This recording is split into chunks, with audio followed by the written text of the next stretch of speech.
So we are at the end of a sermon series. And it's been kind of a long sermon series. It's taken up the whole summer. There have been a couple of breaks in there for other things. But it's been a lot.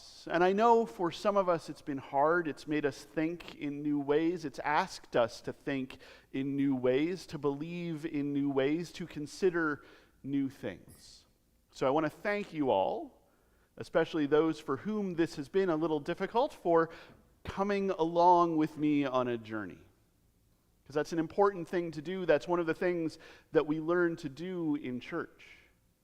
We are, as I sometimes say, practicing Christians, and practice makes progress. We do the best that we can, and then hopefully we learn to do a little bit better, and we do that. And we do that over and over again until we are, as our reading today said, perfected in love. So thank you. I want to take just a moment to review where we have been.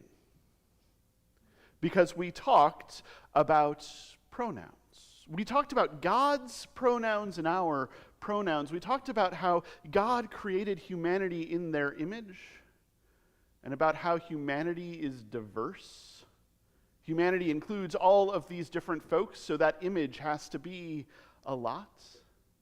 And about how God, who doesn't have a body other than us, who doesn't have genetics other than ours, who is unique, who is the only God, defies things like gender and number. And so whatever image of God is in us must defy those things too. We talked about the things that we don't talk about in church, kind of a meta conversation about the things that we avoid, the things that we obscure, the things that we just keep quiet. We made a list of some of them, and we talked about some of the reasons we don't talk about those things. And we talked a little bit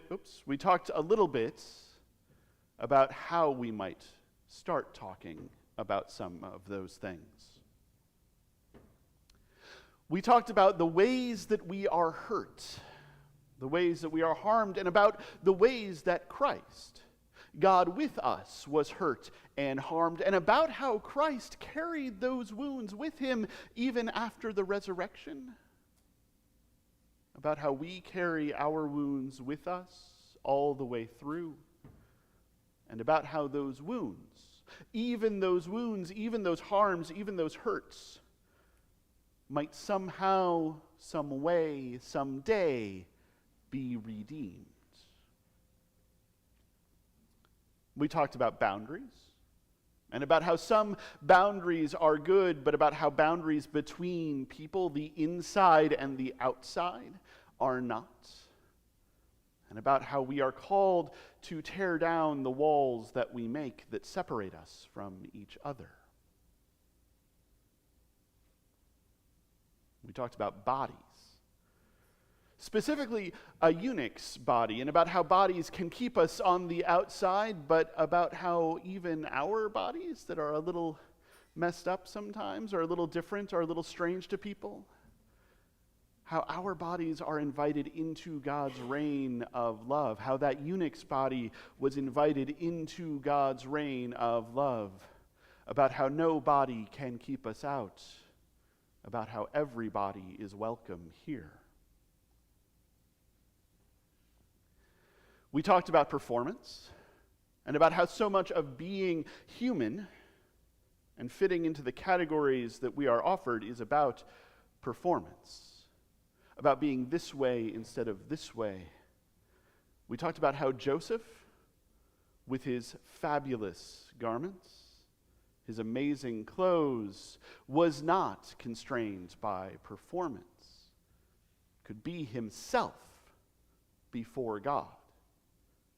And about how we are not constrained by performance, but can be ourselves before God. And we talked about desire, and about how desire comes in all sorts of different forms and different shapes.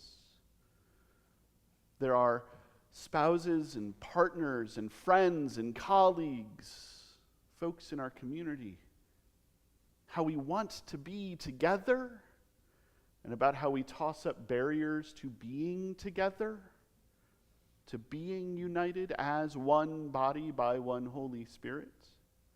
But how desire, as long as it is rooted in love, as long as it is rooted in compassion, as long as it is rooted in care, is a holy thing.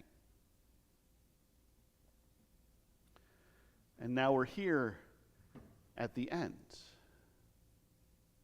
There has been, I hope, through all of this, a thread.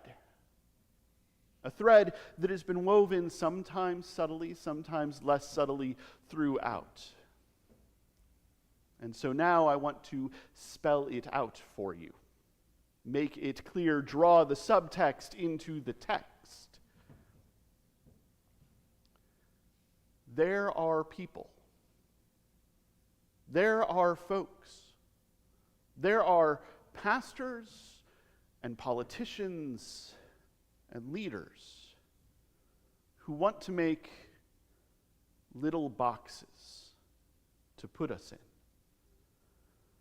Little boxes that are labeled, let's say, man and woman. And they want to say everyone can be sorted into one of those boxes.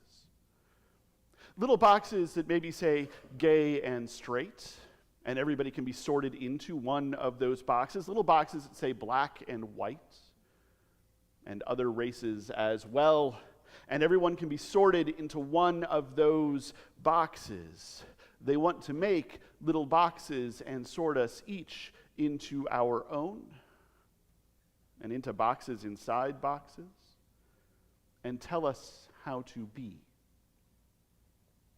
And I call those small boxes because they are small boxes. We don't always realize how small they are, but if we take the ones that say man and woman, they are small boxes. There are people who want to tell us, you are a man and here is how you be a man. Here is how you dress. Here is how you act. Here are the hobbies you have and the jobs you have. Here's the education you get. Here's the language you use. Here's how you treat people in your box and in the other box. That is how you be a man. And to be a man, and you must be a man, you must fit in this box. And if you are a woman, well, if you're a woman, you must dress this way and act this way and have these kinds of hobbies and get this kind of jobs, do these kinds of things, get this sort of education. If you are a woman and you are a woman, if you're going to fit in that box, you must be this way and treat people in the other box this way. There are people. There are pastors, there are politicians, there are leaders who want to make these small boxes and fit us into them. And here's the thing. Here is the hard truth, because it is easy to think I can fit in that box. I can make do in that box. I can figure out that box. I can fit in. It'll be okay. I just need to give up a little bit of myself. Here is the thing. None of us fit in these boxes. I am a man who likes to cook. I am a man who likes to care for people. I'm a man who played the cello. I do not fit in the box that some people want me to fit into. And it is those small things, those little things that we think are no big deal, that can thrust us out of the box, that can make people come in and turn us and twist us and try to get us to fit. I know women I know women who like to do woodwork. I know women who wear pants. I know women who like to do those things that were traditionally reserved for men. I know women who are being told by pastors and politicians and leaders that they do not fit into the box labeled woman. None of us, not one of us fits in these boxes unless we are twisted and turned, unless our muscles are stretched out, unless our bones are broken. And that's why this is so important. This isn't just me talking, and I know I can talk, and I know sometimes it's just me talking. I have no illusions about that. This is stuff that is going on in the world. These are policies that are being passed. These are laws that are being made. And I have friends, I have colleagues, I have folks who stand in their own pulpits who are scared because they are being told, get in the box. And I get it. I get that desire to categorize. I get that desire to contain. I get that desire to put folks into boxes. And there can be some comfort in that. That if I can say, here is my box, and here's what I've got to be, and here's what I've got to do, and here's what I've got to wear and learn, here are what my hobbies are, it's a pre-made identity that I can take on. I can be safe in my box. As long as I'm willing to be disturbed and distorted in my box, as long as I am willing to take the pain to be remade, I can live in my box.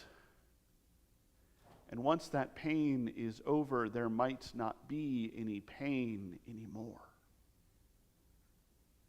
And if there is, maybe I can be loud enough to get everyone else in their box. And if we're all in our boxes, we're all safe. And if we all know the rules, we're all safe. And if we all have it nice and clean and crisp, we're all safe. And maybe the pain will end then. But the truth is that it won't. We will still hurt. We will still be hurting each other. We will still be hurting that image of God that is in all of us. We will be handing over ourselves to the powers of sin and death and everything that makes life less. And at the last minute, we might recognize that we are marred by sin, that we are oppressed by death, that our life that could have been so much has been made less and less and less until it has been nothing but being in a box. I don't want to live in a box. I don't think any of us want to live in a box. I don't think any of us want to be contorted in a box. I don't think any of us want to be stretched in a box or compressed in a box or broken in a box. So what if there is another way to go? In that very first sermon in the series, when we talked about the image of God, I suggested that people have been trying to figure out what that means for thousands of years. We have been searching for that image of God. We've been looking at each other and all of the differences between us and said, what could possibly be the image of God that all of us bear? It can't be this body. Your bodies are different. It can't be this color. Other colors are different. It can't be this culture. Other cultures are different. It can't even be my sense of reason and rationality. Because others are different. How can there be an image of God that unites us all, that makes us all somehow, in some way, the same? And I'm going to propose an answer. I'm going to propose an image of God, and if you have literally ever listened to one of my sermons at all, you know what is coming. It is said that every pastor has 3 sermons. We just dress them up differently from week to week. The image of God, the thing that is in each of us, and around each of us, and between all of us, is love. You see, God is love. If you don't know love, you don't know God. But if you know love, and you do, and if you love others, and you do, and if you are loved, and you are, if you wrap yourself up in love like a burrito, like a quilt, like something that can keep you warm even if it came from far away, even if you are far away from everything that you know, even if it is a cold winter's night, if you wrap yourself up in love, then you know God. Then you abide in God. And God abides in you. The image of God is love. The thing that we are called to do is love. And before you think that that is too easy, that that is too simple, that that is too fluffy, and I have been told those things. Love, it has been said, is a low bar. There should be rules. There should be laws. There should be boxes. This thing, this abiding in God stuff, this following Jesus stuff, this being a disciple of Christ stuff, this having the Spirit within you stuff, it should be hard, it should be difficult, it should demand everything, and I'm going to tell you, love demands everything. Love is the highest bar. Love is the strongest ethic. Love is the most difficult thing when it is difficult, and the easiest thing when it is easy.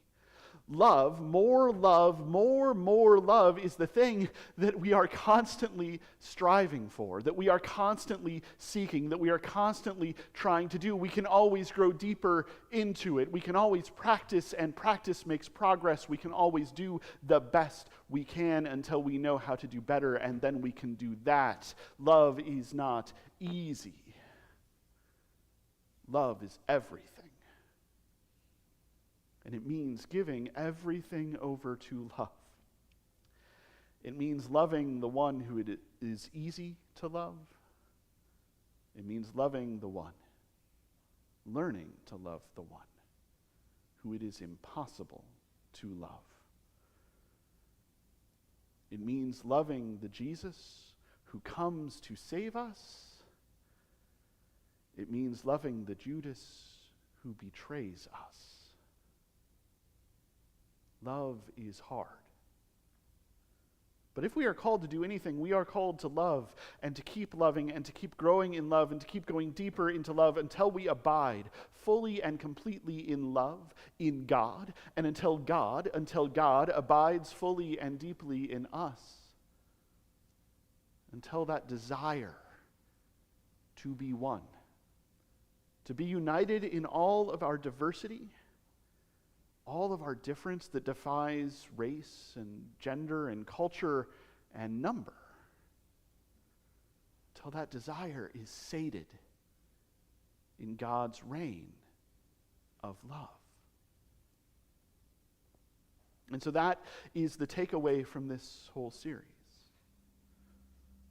Throw out the boxes. If you've ever had a pile of boxes in your house, the boxes that you saved, the boxes that were good boxes, the boxes that you would certainly use again, eventually, someday, you know what boxes can bring. That pile of boxes has all sorts of stuff in it, and it's stuff you don't want. That box is where the mice live. That box is where the cockroaches live. That box is where the spiders, not the nice kind, there are good spiders. There are radioactive spiders that will give you superpowers. There are deadly dangerous spiders that you don't want to come in contact with. Those live in the boxes. The powers of sin and death and everything that makes life less live in the boxes, so get rid of the boxes. Trust in God. Go and love.